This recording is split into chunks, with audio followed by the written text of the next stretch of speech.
Hello everyone, welcome back to your favorite channel. So students, good morning to all of you.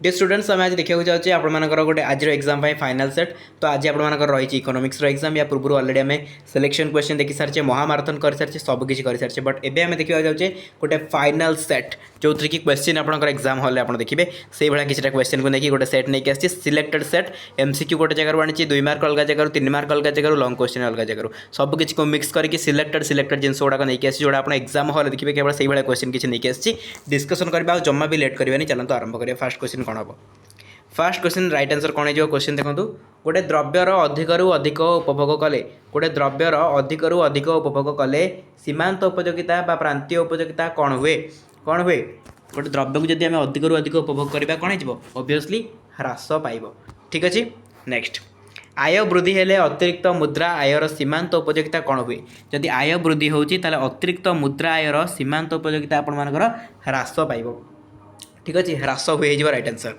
Then देला विनिमय उद्देश्य द्रव्य और सेवा सृष्टि करने को कौन कहुए विनिमय उद्देश्य द्रव्य और सेवा सृष्टि करने को आम जानते उत्पादन कहुए उत्पादन डेफिनेशन यहाँ बारंबार आम डिस्कसन करें देन देखो निम्नलिखित केउंटी अर्थशास्त्र श्रम नुहे कौटा को आम श्रम बोली कहना ना कौटा नुह देखो ये जो डाक्तर श्रम तो निहती श्रम कारण से पाउना पाँच कारखाना श्रमिक श्रम निहती से श्रम करुच्चे पैसा भी पाँच कॉलेज अध्यापना जी कर सी भी तो पैसा पाँच बट गृहकर्ता गृह कार्य जी कर हाउस वाइफ जोटा आम कहे है तो सहीटा को आम कहीपर हाउस वाइफ हूँ किसी भी घर काम आप कर पैसा पाँच तेणु यहाँ हो राइट आंसर गृहकर्ता गृह कार्य यहाँ श्रम नुह ठीक अच्छे तापर नेक्स्ट क्वेश्चन उत्पादन उत्पादित साधन को कौन कहुए उत्पादन उत्पादित साधन को पे पुंजी बोली कहुए ठीक अच्छे पुंजी हो राइट आंसर तापर देला उभय सुव्यक्त परिव्यय एवं लुकायित परिव्ययर समष्टि को केउं परिव्यय कहुए सुव्यक्त परिव्यय और लुकायित परिव्ययर समष्टि को आपंकर अर्थनैतिक परिव्यय बोली कहुए आम आगु पढ़ी अर्थनैतिक परिव्यय हो राइट आंसर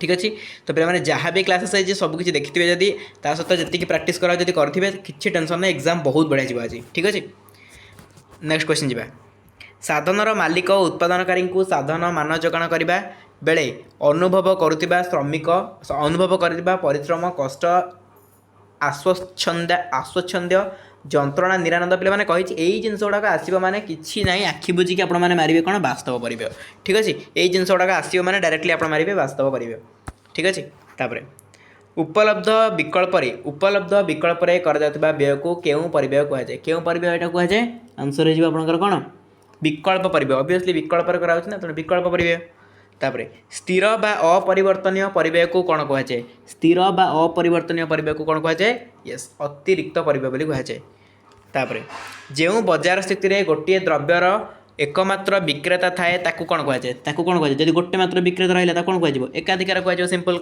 एकाधिकार ठीक अच्छे नेक्स्ट केउं बजार स्थित में उत्पादनकारी माने विज्ञापन उपरे बहुल परिमाण में खर्च करता केउं बजार स्थित आंसर कौन हो आंसर हो एकाधिकार मूलक प्रतियोगिता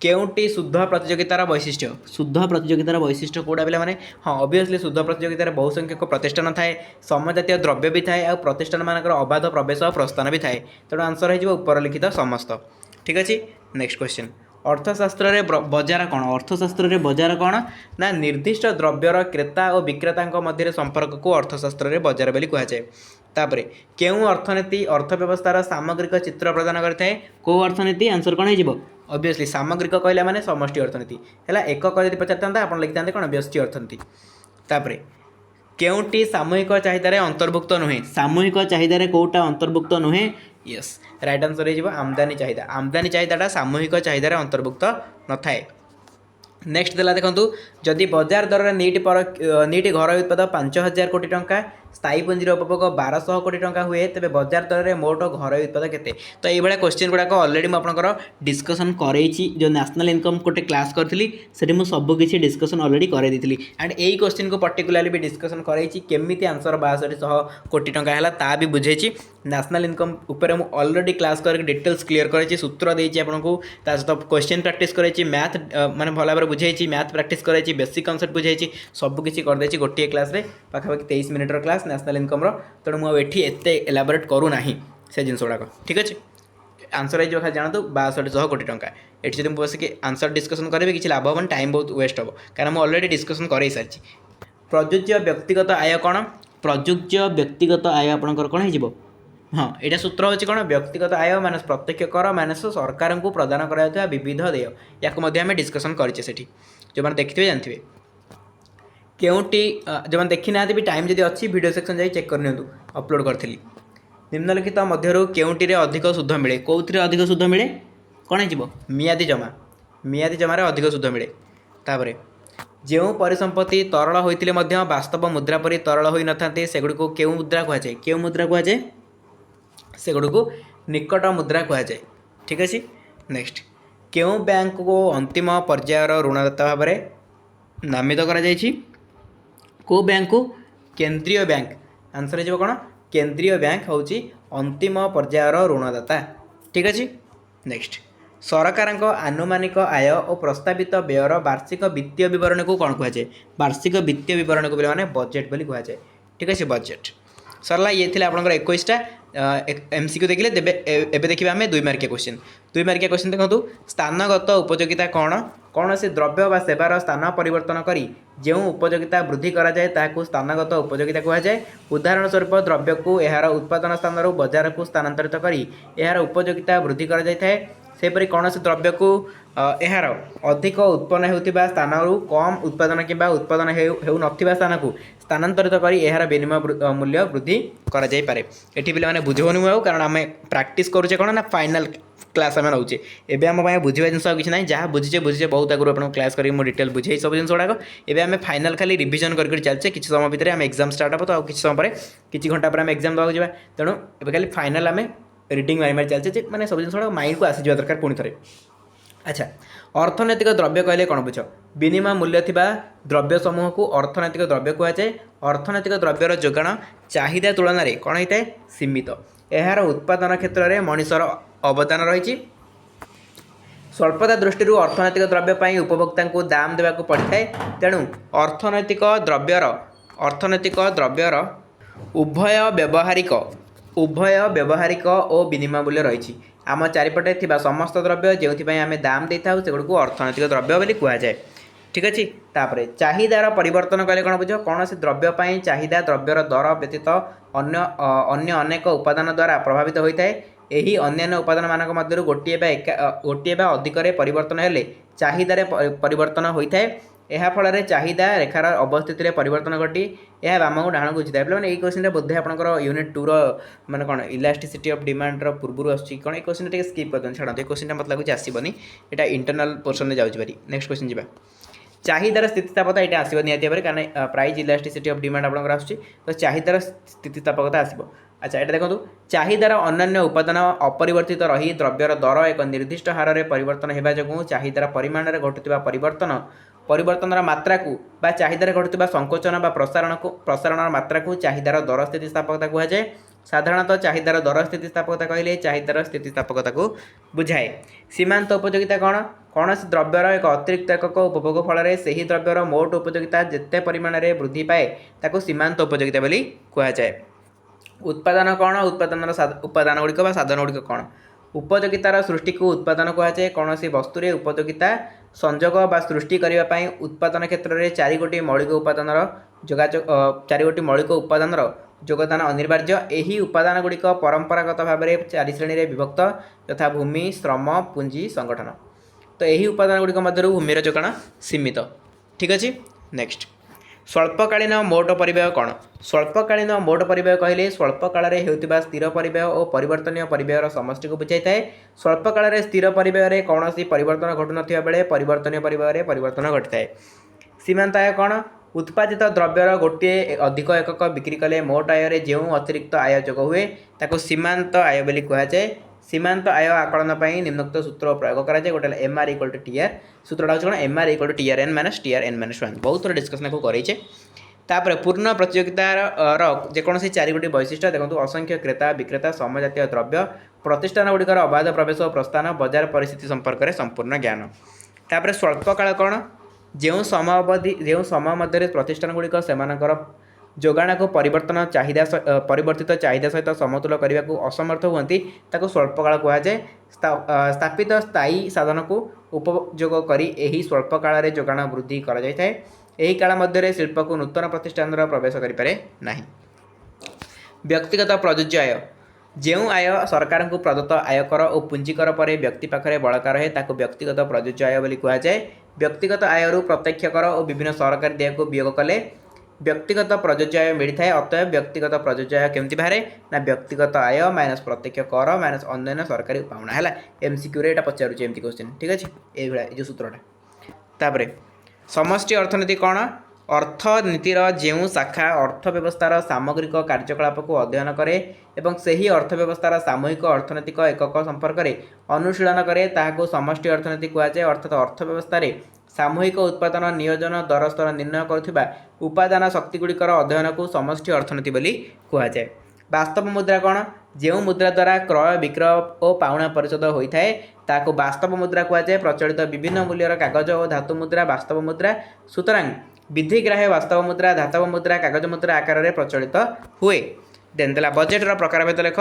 बजेट सरकार आय और व्ययर एक वार्षिक विवरणी सरकार आय व्यय को दृष्टि रखी बजेट को निर्धारण करा जायते ठीक अच्छे। एबे देखो 3 मार्क क्वेश्चन अंतर्वर्ती द्रव्य अंतिम द्रव्य एटा नुह आपंकर पड़ जाए यूनिट 1 रो एटा नुह हाँ ये मुद्रागत परिव्यय वास्तव परिव्यय ये स्टार्ट हो 3 मार्क।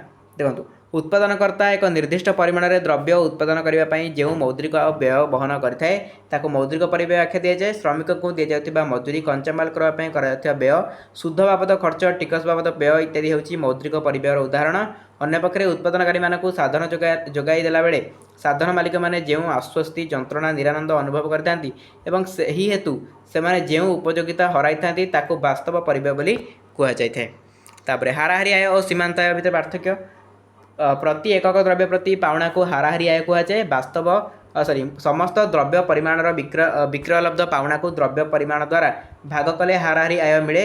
उदाहरण स्वरूप 10 कोटी पदार्थ विक्रय करी विक्रय लब्ध अर्थ हूँ 50 टंका मिलुथिले हाराहारी आय केते हो ना 50/10 जोटा कि 5 टंका अटे।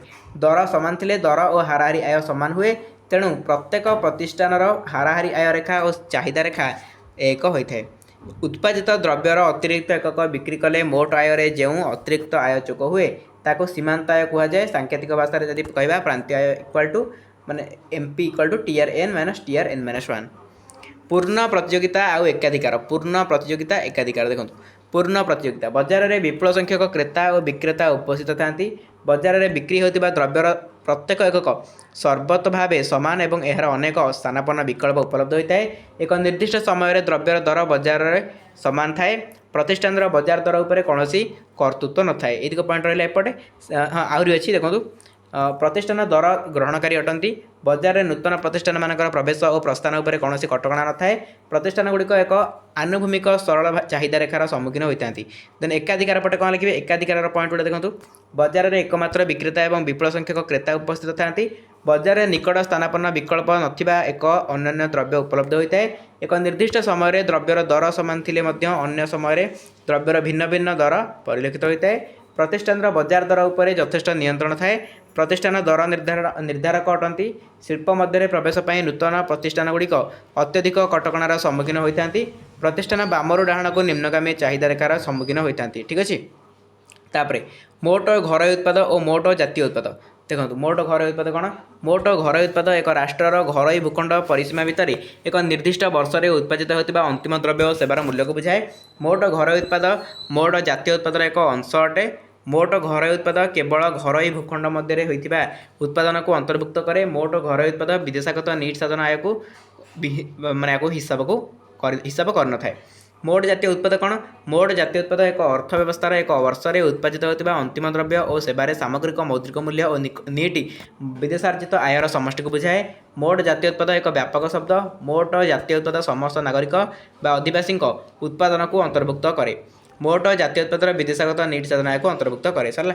तापर चाहिदा जमा आउ चलती जमा बा आम कहे मियाद जमा है चाहिदा जमा बा मियाद जमा जो जमा को जमाकारी जेकोसी समय बैंक रू उठाण करें चाहिदा जमा कहुए। यही जमा उपरे बैंक जमाकारी को खूब अल्प मात्रा सुध प्रदान करता है। अन्य पक्षे जो जमा को जमाकारी निर्दिष्ट समय अवधि पूर्व बैंक रू उठाण करें ताकू स्थायी जमा बोली कहुए। यही जमा उपरे बैंक अधिक सुध प्रदान करता है। यही जमा को मियाद जमा बोली कहुए। ठीक अच्छे तापर सरला ये आप 3 मार्क। तापर आम देखा लंग क्वेश्चन यही सेट्रे कौन कौन अच्छी एमती तो आपको सिलेक्शन दी जाए लंग क्वेश्चन तथापि देखीदा यही सेट्रे कौन कौन सब लंग क्वेश्चन सिलेक्टेड अच्छी। उत्पादन फलन कहले कौन बुझ यह केते प्रकार वर्णना कर दरकार नहीं। आय क्या कहते विभिन्न प्रकार आय विषय वर्णना कर से संपर्क को आलोचना कर। यहाँ आपंकर एक्सट्रा आड करेंगे मुझे 3टा क्वेश्चन एक्सट्रा देती क्वेश्चन भी आड करेंगे। यहाँ मतलब गोटे इंपोर्टेंट क्वेश्चन रोचे ओके ये क्वेश्चन टी आड करदेवे। तापर स्वल्प काल में हाराहारी पर सीमांत पर संपर्क किसी दरकार नहीं।